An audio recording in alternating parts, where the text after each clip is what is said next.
Assalamualaikum warahmatullahi wabarakatuh. Perkenalkan, nama saya Alif Nurul Pansyah. Saya Gina Rusdana Firdaus. Nama saya Aul Rusa Fitri. Nama saya Ahmad Zuladain. Halo semua, perkenalkan nama saya Faisal Aziz.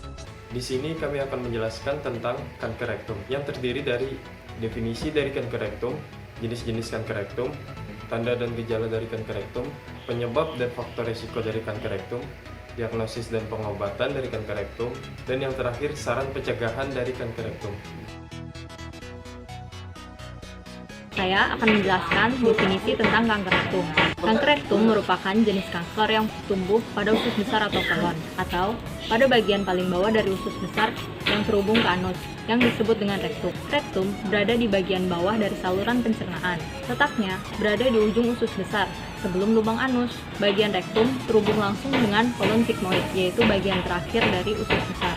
Rektum memiliki panjang 10-15 cm dengan diameter memiliki sama besar dengan kolon sigmoid. Rektum berfungsi sebagai tempat penyimpanan sementara dari feses sebelum dikeluarkan atau diekskresikan melalui lubang anus.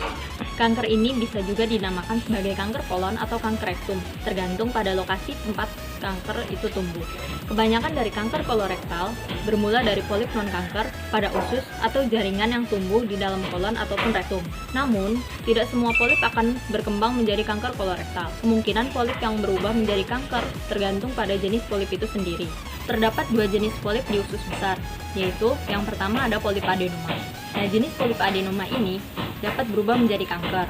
Karena itu, adenoma juga disebut dengan kondisi prakanker. Kemudian yang kedua, ada polip hiperplastik. Jenis polip hiperplastik ini lebih sering terjadi, namun biasanya tidak menjadi kanker. Kondisi ini sering tidak memiliki gejala, tetapi dapat dideteksi secara dini melalui pemindaian ataupun screening. Selain tergantung pada jenis polip, ada beberapa faktor yang dapat memengaruhi perubahan polip menjadi kanker kolorektal, seperti ukuran polip yang lebih besar dari 1 cm, terdapat lebih dari 2 polip di kolon ataupun rektum, atau bila ditemukan displasia atau kondisi sel abnormal setelah polip diangkat. Menurut data WHO atau Badan Kesehatan Dunia, kanker kolorektal adalah kanker ketiga terbanyak di dunia setelah kanker paru-paru dan kanker payudara. Sementara di Indonesia, kanker kolorektal pada perempuan menempati peringkat ketiga setelah kanker payudara dan kanker serviks. Sementara pada laki-laki menempati urutan kedua setelah kanker paru-paru dan diikuti kanker prostat pada urutan ketiga. Pada awalnya, penyakit ini muncul dalam bentuk jaringan yang tumbuh di dinding rektum. Jaringan ini disebut dengan polip. Polip dapat berpotensi menjadi sel kanker dalam hitungan tahun. Namun, ada beberapa jenis polip yang tidak dapat berpotensi menjadi kanker. Di sini, saya akan menjelaskan tentang sel-sel kanker yang tumbuh di rektum. Yang pertama, adenokarsinoma. Adenokarsinoma ini ditemukan sebanyak 96% pada kasus kanker rektum. Sel kanker jenis ini ditemukan pada sel-sel yang membentuk kemih di dinding rektum. Yang kedua, tumor karsinoid. Tumor jenis ini muncul pada sel-sel yang memproduksi hormon usus.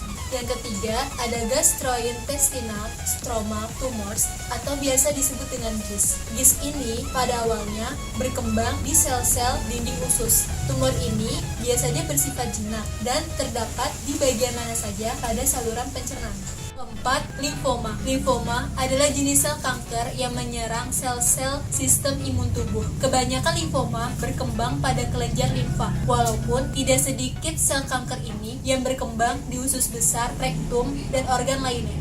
Kelima, sarkoma. Sarkoma biasanya muncul pertama kali di pembuluh darah, lapisan otot, atau jaringan penghubung lain yang terdapat di dinding usus besar dan rektum. Sel sarkoma yang berkembang di rektum tergolong sangat langka.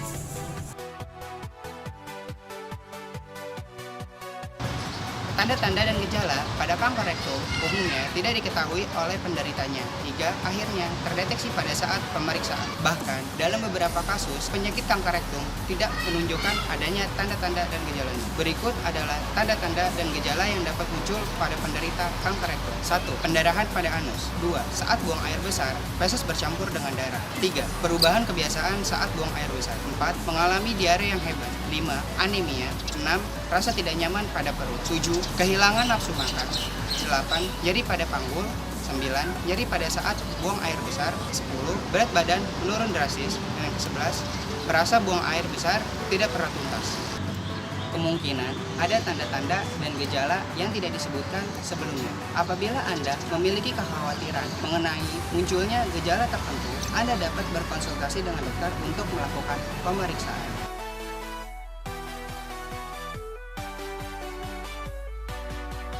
Apa penyebab kanker rektum? Kanker rektum terjadi ketika sel-sel yang terdapat di rektum mengalami kerusakan pada DNA-nya. Hingga saat ini, dokter ataupun para ahli belum mengetahui apa penyebab pasti kerusakan DNA pada sel-sel tubuh. Sel-sel yang normal biasanya tumbuh dan beraplikasi, lalu mati dan digantikan dengan yang baru. Namun, pada beberapa kasus, DNA di dalam sel mengalami kerusakan dan menyebabkan sel-sel tersebut terus berkembang secara tidak terkendali. Sel-sel yang berlebihan ini akan terus menumpuk dan membentuk jaringan yang disebut dengan tumor. Seiring dengan berjalannya waktu, sel-sel ini berkembang menjadi sel kanker yang dapat menyerang jaringan di sekitarnya. Bahkan, sel-sel kanker juga dapat menyebar ke bagian tubuh lainnya. Walaupun penyebab pasti dari kerusakan DNA sel tubuh belum diketahui, para ahli meyakini adanya berbagai faktor yang memicu terjadinya kondisi tersebut. Yang paling umum adalah mutasi genetik, baik yang diturunkan dari keluarga ataupun yang tidak diturunkan dari keluarga. Yang pertama ada mutasi genetik turunan. Beberapa mutasi atau perubahan DNA pada tubuh merupakan turunan dari anggota keluarga. Yang kedua adalah mutasi genetik yang tidak diturunkan dari keluarga atau datang dengan sendirinya. Sementara ini, mutasi genetik juga mungkin baru muncul pada saat-saat tertentu dalam hidup kalian. Kondisi ini dinamakan dengan mutasi genetik yang tidak diturunkan dari keluarga atau yang datang dengan sendirinya. Pada kebanyakan kasus kanker rektum, mutasi DNA yang menyebabkan kanker biasanya terjadi saat pasien sudah dewasa, bukan bawaan sejak lahir. Beberapa faktor risiko kemungkinan berperan dalam kondisi ini, tetapi belum banyak yang diketahui secara pasti. Terus, faktor risiko. Apa yang meningkatkan risiko untuk terkena kanker rektum? Kanker rektum merupakan penyakit yang dapat menyerang setiap orang dari berbagai kelompok, usia, dan ras. Namun, terdapat beberapa faktor yang dapat meningkatkan risiko seseorang terkena penyakit tersebut. Namun, memiliki salah satu atau semua faktor risiko. Bukan berarti dapat terserang penyakit tersebut. Beberapa orang yang menderita penyakit ini tidak memiliki faktor risiko sama sekali. Berikut adalah berbagai faktor risiko yang dapat memicu terjadinya kanker rektum, yaitu yang pertama, usia.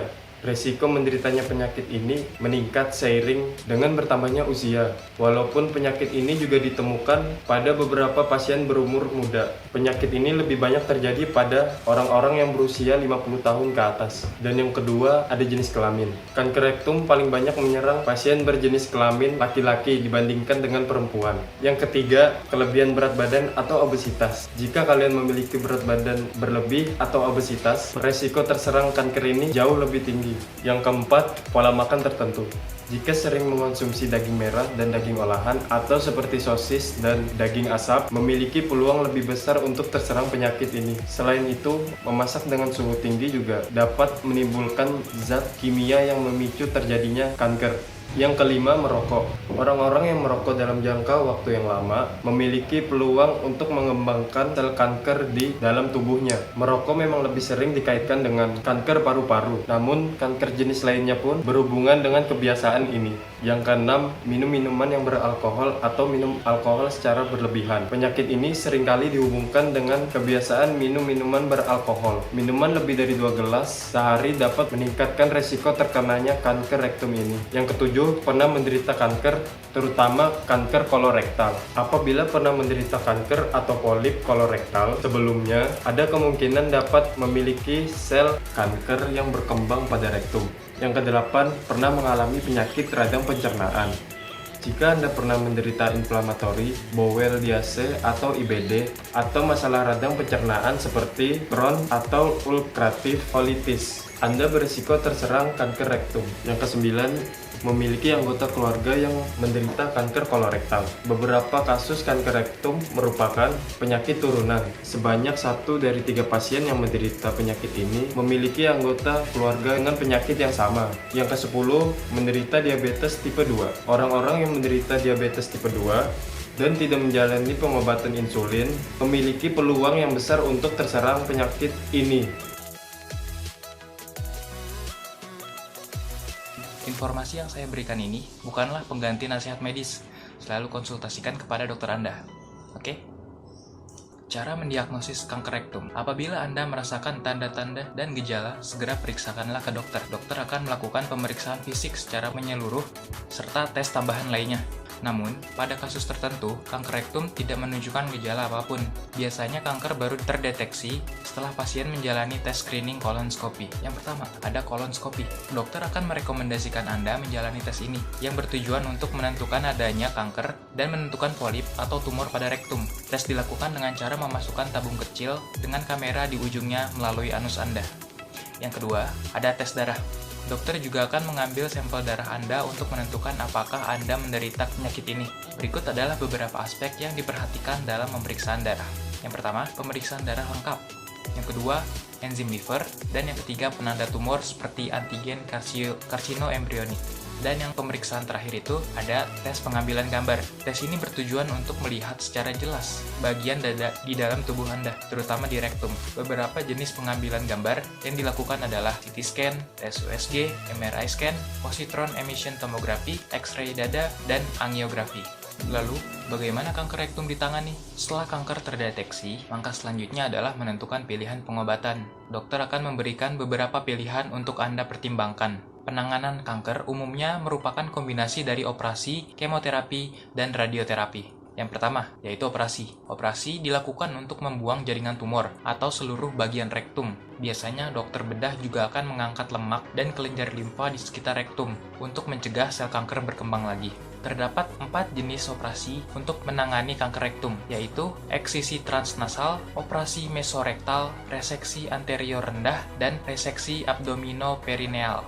Yang kedua, ada kemoterapi. Pengobatan kemoterapi dilakukan dengan cara menyuntikkan atau meminumkan obat untuk membunuh sel-sel kanker. Dan yang terakhir, yang ketiga, ada terapi radiasi. Terapi radiasi atau yang namanya radioterapi dilakukan untuk menggunakan cahaya berkekuatan tinggi seperti X-ray untuk membunuh sel-sel kanker. Berikut ini adalah gaya hidup dan pengobatan rumahan yang dapat membantu Anda mengatasi kanker rektum. Yang pertama, meningkatkan konsumsi gandum utuh, buah, dan sayuran, serta mengurangi asupan daging merah dan daging olahan. Yang kedua, sangat disarankan untuk Anda meningkatkan aktivitas fisik. Lakukan aktivitas fisik sesering mungkin, mengurangi resiko kanker sebanyak sekitar 21%. Yang ketiga, sering duduk dalam jangka waktu yang lama dikaitkan dengan angka kematian akibat penyakit ini. Karena itulah, selalu gerakan tubuh Anda dengan aktif setiap harinya. Dan yang terakhir, yang keempat, resiko kanker dapat dikurangi jika menjaga berat badan yang sehat. Bila ada pertanyaan, konsultasikanlah dengan dokter untuk solusi terbaik masalah Anda. Sekian dari saya. Wabillahi taufiq wal hidayah. Wassalamualaikum warahmatullahi wabarakatuh.